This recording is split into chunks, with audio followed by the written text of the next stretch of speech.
Hello friends, 35th match between Kolkata Knight Riders and Royal Challengers Bangalore. ఈ రెండు ఓటమిలో ఉన్న teams and when compared to Kolkata royal Challengers Bengaluru story is different. వాళ్ళ story అనేది కంప్లీట్గా different ఈ సీజన్లో. And Kolkata night riders story చూస్తే కనుక Kolkata night riders they are in ups and డౌన్స్. వాళ్ళు కొంచెం అప్స్ అండ్ డౌన్స్లో ఉన్నారు. అటువంటిది ఇప్పుడు కోల్కతా నైట్ రైడర్స్ వాళ్ళ హోమ్ గ్రౌండ్లో రాయల్ ఛాలెంజర్స్ బెంగళూరుని ఎలా తలపడుతుంది ఇప్పుడు మనం చూద్దాం. అండ్ ఇప్పుడు కాంబినేషన్స్ అండ్ అనాలిసిస్ చూసాము. పిచ్ కండిషన్ చూస్తే కనుక pitch it's a Eden gardens కాబట్టి పేసీ ట్రాక్, కొంచెం పేస్కి సహకరిస్తుంది కాబట్టి స్టార్టింగ్లో కొంచెం ఇబ్బంది స్వింగ్ లభించినా సరే ఖచ్చితంగా మ్యాచ్ స్టడీ అయ్యే కొద్ది బ్యాటింగ్కి సహకరించే అవకాశం కూడా ఉంది. సో టాస్ నెగ్గిన ఏ టీం అయినా సరే ఫీల్డింగ్ తీసుకుంటుంది అండ్ దాంట్లో ఎటువంటి డౌట్ లేదు. అండ్ ఇప్పుడు కోల్కతా నైట్ రైడర్స్ లైనప్ చూస్తే కనుక కోల్కతా నైట్ రైడర్స్ లాస్ట్ మ్యాచ్లో చెన్నై సూపర్ కింగ్స్ చేతిలో వాళ్ళ హోమ్ గ్రౌండ్లోనే ఓటమి చూడడం అనేది వాళ్ళని కొంచెం కలవరపెడుతుంది. బట్ ఇప్పుడు వాళ్ళు ఎలా దాన్ని బీట్అవుట్ చేసి ఇప్పుడు రాయల్ ఛాలెంజర్స్ బెంగళూరుని తలపడతారు అని చూడాలి. ఎందుకంటే వీళ్ళిద్దరూ ఈ సీజన్లో తలపడిన లాస్ట్ మ్యాచ్లో Kolkata night Riders Royal Challengers బెంగళూరుని ఎలా నెగ్గిందో ఇంకా రసల్ స్ట్రామ్ అనేది మనకు కళ్ళ ముందు తిరుగుతూనే ఉంది. ఎస్ రసల్ అసలు రాయల్ ఛాలెంజర్స్ బెంగళూరు బౌలర్స్ని కాదు వాళ్ళను కొడుతున్నట్టే కొట్టి వాళ్ళకి మంచి విజయాన్ని అందించాడు కోల్కతా నైట్ రైడర్స్. కానీ ఇప్పుడు తను కూడా ఇలాగే పెర్ఫార్మెన్స్ చేసి మళ్ళీ రాయల్ ఛాలెంజర్స్ బెంగళూరుపై విజయం సాధించే అవకాశం తన నుంచి ఎక్స్పెక్ట్ చేస్తుంది కోల్కతా. అండ్ ఇప్పుడు టీమ్ కాంపోజిషన్ చూస్తే కనుక royal Challengers Bengaluru they are having Dale Steyn ఇప్పుడు స్క్వాడ్లో జాయిన్ అయ్యాడు కాబట్టి డేల్ స్టెయిన్ టీంలో ఉండే అవకాశం కూడా ఉంది. ఎస్ బికాస్ కొంచెం ఎక్స్పీరియన్స్డ్ కలిసి వస్తుంది కాబట్టి. అండ్ మోర్ ఓవర్ వాళ్ళు 3 ఫారినర్స్తోనే లాస్ట్ 3 మ్యాచెస్ ఆడారు. ఇప్పుడు ఖచ్చితంగా ఏదో ఉమేష్ యాదవ్ ఆర్ మొహమ్మద్ సిరాజ్ సైని వీళ్ళ ముగ్గురులో ఎవరినో ఒకరిని పక్కన పెట్టి దేమే add Dale Steyn. Yes Dale Steyn add చేస్తే వాళ్ళని కొంచెం వాళ్ళ బౌలింగ్ కాంపోజిషన్ సెట్ అయ్యే అవకాశంగా వాళ్ళు భావించి తన రీప్లేస్మెంట్గా ప్రకటించారని తెలిసింది. అండ్ ఇప్పుడు డేల్ స్టెయిన్ యాడ్ అవుతాడు, ఇద్దరు సైని ఉంటాడు అండ్ సిరాజ్ ఉమేష్ యాదవ్ వీళ్ళిద్దరిలో ఖచ్చితంగా ఎవరొకరు దారి చూపిస్తారు డేల్ స్టెయిన్కి. సో వాళ్ళ సీమింగ్ కాంపోజిషన్ అనేది ఎలా సెట్ అవుద్ది with having their main experienced category bowler Dale Steyn స్టార్టింగ్లో ఆర్సీబీకి ఆడినా సరే ఇప్పుడు మళ్ళీ తిరిగి ఆర్సీబీ గూటికే చేయరు కాబట్టి తన నుంచి పెర్ఫార్మెన్స్ బాగా ఉంటుందని ఎక్స్పెక్ట్ చేసి ఇప్పుడు కేకేఆర్ గ్రౌండ్ ఈడెన్లో కరువు పెడుతుంది రాయల్ ఛాలెంజర్స్ బెంగళూరు. పేస్ అలాగుంది అండ్ విత్ స్పిన్ బాధ్యతలుగా ఎలాగో యుజ్వేంద్ర చాహల్. ఇప్పుడు బౌలర్స్ బ్యాట్స్మెన్స్ ఎవరు విఫలమైనా సరే చాహల్ మాత్రం విఫలం అవుతులేదు. తన పెర్ఫార్మెన్స్ తన ఆర్సీబీకి 100 పెర్ఫార్మెన్స్ అనేది ఇస్తూనే ఉంటున్నాడు ఆర్సీబీకి. కానీ తన పెర్ఫార్మెన్స్ అనేది ఎప్పుడు అంత వెలుగులోకి రావట్లేదు because of the losing streak of royal Challengers Bengaluru. తన పెర్ఫార్మెన్స్ వెలుగులోకి రావాలంటే బెంగళూరు కొంచెం పెర్ఫార్మెన్స్ చేసి తనకు మంచి గ్రిప్ ఇచ్చే స్కోర్ కూడా చేస్తే కనుక తను డిఫెండ్ చేయగలడు కాబట్టి with royal Challengers Bengaluru having Moeen Ali కూడా లాస్ట్ మ్యాచ్లో మంచి పెర్ఫార్మెన్స్ చేశాడు పంజాబ్ మీద and with they are having Mumbai వీళ్ళు రెండితో పెర్ఫార్మెన్స్ చేశాడు కాబట్టి మొయిన్ అలీ ప్లస్ అయ్యాడు along with Chahal. Spin and seam combination అలా సెట్ అయింది. అండ్ మిడిల్ ఆర్డర్ వాళ్ళకు మెయిన్ సమస్యగా మారింది because of the experienced category batsmens ఉన్నా సరే వాళ్ళు అసలు ఎలాగ ఆడాలి ఎలాగ టేక్ ఆన్ అవ్వాలి అనే అంశం తెలుస్తలేదు. కానీ వాళ్ళు ఈ కొన్ని మ్యాచెస్లో పొరపాట్లు అయితే చేస్తున్నారు. బట్ ఈ మ్యాచ్లో ఎలాగ రెక్టిఫై చేసుకుంటారు ఎందుకంటే 8 మ్యాచెస్లో వాళ్ళు 7 మ్యాచెస్ ఓడిపోయారు. ఓడిపోతే కనుక వాళ్ళ ప్లే ఆఫ్ అవకాశాలు మ్యాక్సిమం పోయినట్టే. అటువంటిది ఈ మ్యాచ్లో వాళ్ళు ఎలాగ వాళ్ళ ప్లాన్స్ని ఎగ్జిక్యూట్ చేసుకుంటారు అనేది చాలా పెద్ద అంశం రాయల్ ఛాలెంజర్స్ బెంగళూరుకి.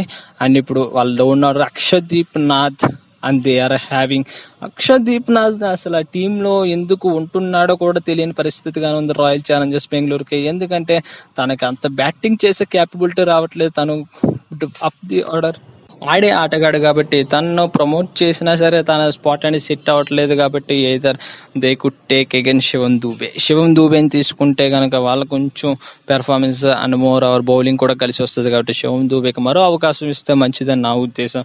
అండ్ సో పైన they are having Marcus Stoinis, Moeen Ali, AB de Villiers. ఈ ట్రియో అనేది వాళ్ళకి బాగానే వర్కౌట్ అయింది. మార్కస్ స్టోయినిస్ కొంచెం ఇంకా స్టెప్ ఆన్ అవ్వలేదు. తన పెర్ఫార్మెన్స్ ఈ సీజన్ లో ఖచ్చితంగా తను మంచి పెర్ఫార్మెన్స్ చేస్తే బెంగళూరుకి బాగా కలిసి వచ్చే అంశం. Because it's a crucial match for them because of their previous record కూడా కోల్కతా మీద వాళ్ళకి అంతగా బాగలేదు. కాబట్టి ఈ మ్యాచ్ ను కొంచెం దృష్టిలో ఉంచుకుని కోల్కతా నైట్ రైడర్స్ ఢీకొంటదని భావిస్తున్నాను రాయల్ ఛాలెంజర్స్ బెంగళూరు. ఎందుకంటే వాళ్ళ బౌలింగ్ లో కొంచెం ఎక్స్పీరియన్స్ యాడ్ అయింది. మిడిల్ ఆర్డర్ లో కూడా బాగానే పెర్ఫార్మ్ చేస్తున్నారు. అండ్ టాప్ ఆర్డర్ ఎలాగో Kohli with Parthiv Patel they are giving decent starts. So దీన్ని ఈ కాంబినేషన్ ఎలా ఉపయోగించుకొని ఇప్పుడు కోల్కతాని ఖచ్చితంగా ఓడించాలి రాయల్ ఛాలెంజర్స్ బెంగళూరు అనే అంశం వాళ్ళ ఫ్యాన్స్ కూడా చాలా ఇరిటేషన్ అండ్ కొంచెం వాళ్ళ భయంగానే ప్రవర్తిస్తున్నారు.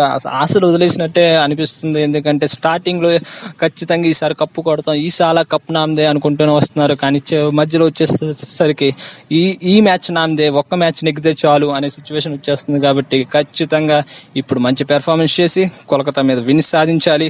అండ్ సో వాళ్ళ playing 11 as usual they will have lost match లోకి ఈ మ్యాచ్ కి చేస్తారు. 2 చేంజెస్ చేస్తూ అక్షదీప్ నాథ్ ప్లేస్ లో Shivam Dube and Dale Steyn will come, ఏదో ఉమేష్ యాదవ్ ఆర్ సిరాజ్.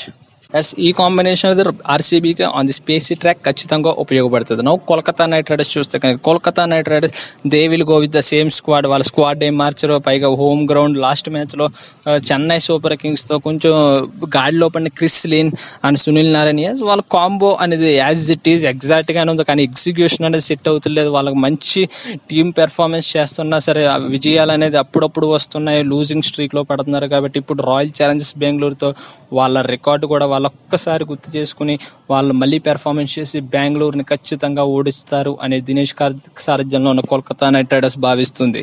సో వాళ్ళ ప్లేయింగ్ 11 లో ఏమి చేంజెస్ ఉండవు. This could be the size playing 11 and with openers Chris Lynn and Sunil Narayan along with one down robin Uthappa and next Nitish Rana. వీళ్ళిద్దరి నుంచి వాళ్ళ సమస్యలు ఎదుర్కొంటున్నారు. వీళ్ళిద్దరు స్టెప్ ఆన్ కావట్లేదు. రాబిన్ ఉత్తప్ప అండ్ నితీష్ రాణా వీళ్ళు స్టార్టింగ్ లో కొంచెం అన్నా సరే తర్వాత గాడి తప్పారు. కాబట్టి ఈ మ్యాచ్ వాళ్ళకు మంచి క్రూషియల్ మ్యాచ్. వీళ్ళిద్దరు మంచి ఫామ్ లోకి రావాలంటే ఈ ట్రాక్ అనేది వాళ్ళకి ఉపయోగపడుతుంది. కానీ కంగారు పడకుండా స్టార్ట్ చేయాలి. లాస్ట్ మ్యాచ్ లో రాబిన్ ఉత్తప్ప అలాగే కొంచెం కంగారుతో స్టార్ట్ చేసి వికెట్ ని కోల్పోయి టీం ని క్లిష్ట పరిస్థితుల్లోకి నెట్టాడు. కానీ ఈ మ్యాచ్ వాళ్ళు ఖచ్చితంగా గాడిలో పడాలి. కాబట్టి మళ్ళీ రాబిన్ ఉత్తప్ప, నితీష్ రాణా ఆచితూచి ఆడుతారని భావిస్తున్నాం. And next Shubman Gill, Dinesh Karthik, Russell. ఈ ట్రయో కూడా వాళ్ళ పెర్ఫార్మెన్స్ వాళ్ళు చేస్తున్నారు. రసల్ లాస్ట్ మ్యాచ్ లో ఫెయిల్ అయినా సరే ఖచ్చితంగా ఈ మ్యాచ్ లో he will sure step on with RCB మీద ఉన్న తనకున్న రికార్డు లాస్ట్ మ్యాచ్ పెర్ఫార్మెన్స్ కూడా గుర్తు తెచ్చుకుని తను ఆడతాడు. No problem with Russell and Shubman Gill and DKS. ఈ ట్రయో అనేది డౌన్ ది మిడిల్ ఆర్డర్ వాళ్ళ బ్యాలెన్స్ మోస్తుంది. No need to worry for Kolkata. And bowlers with Piyush Chawla, Kuldeep Yadav and Lockie కానీ హ్యారీ గుర్నెని తీసుకున్నారు. కాబట్టి Harry Gurney they will stick on Prasidh Krishna. ఈ 11 అనేది ఖచ్చితంగా వాళ్ళకి మెయిన్ కన్సర్న్ గానే ఉంది. It's a winning total for them, winning team for them. కాబట్టి దే వోంట్ చేంజ్. అండ్ అలాగే రాయల్ ఛాలెంజర్స్ బెంగళూరుని ఖచ్చితంగా తలబడతారు అండ్ నెగ్గాలి అనే కృషితోనే దిగుతారు రెండు టీమ్స్. అండ్ సో ఫ్రెండ్స్, ఈ మ్యాచ్ ఆర్సీబీ అండ్ కేకేఆర్ ఈ మ్యాచ్ మీద మీ opinions and statistics, Royal Challengers Bengaluru statistics ఎలా ఉంటుందో బాగుంటుంది అని కింద కామెంట్ చేయండి. And for more updates on cricket, IPL and world cup 2009 do subscribe to my channel. Thank you.